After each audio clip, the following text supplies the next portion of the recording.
School buses are leaving more kids standing on the corner than Franklin Terrace in The Wire. But it's not the driver's fault, because there was no driver to begin with. I'm Devin Siebold. This is The State of Teaching.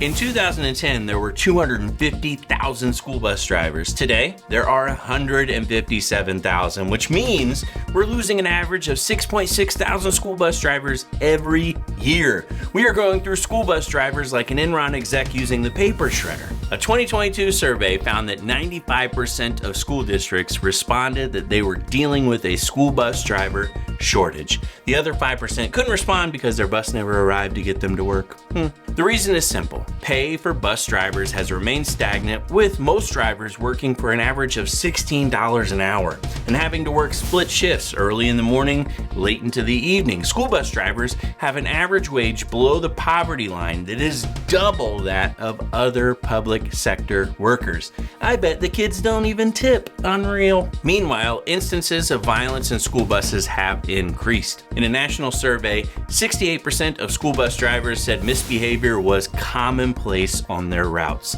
With school bus routes being grouped together, buses are packed, seeing more and more instances of bullying and violence among students and towards drivers is common. So who would have thought overcrowding kids into an unair-conditioned school bus for 3 hours a day would make them violent? Now, instead of paying more or increasing bus monitors for behavior, schools are simply cutting the routes. In many Florida counties, they've opted not to pick up kids that live within 2 miles of the school. Now, I was curious because it doesn't seem like far, but I did a mapping of the school zone that my children attend. If we switch to that same policy, 2-mile radius, not a single student would get a bus stop. I live directly behind Universal Studios. Do you think it's safe to have kids out walking in that morning traffic?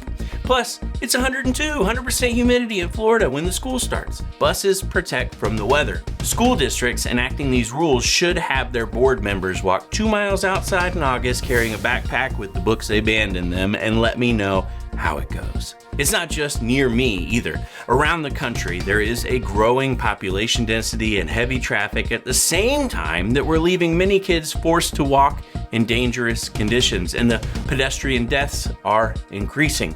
Oh, and the chronic absenteeism we were discussing in the last video, well, a 2022 report by Hop Skip Drive found that 67% of respondents felt that the absences were directly related to transportation issues. We have to pay bus drivers more. We have to offer them more support, or the wheels on the bus will be shutting down. I'm Devin Siebold. This has been The State of Teaching. See you next week.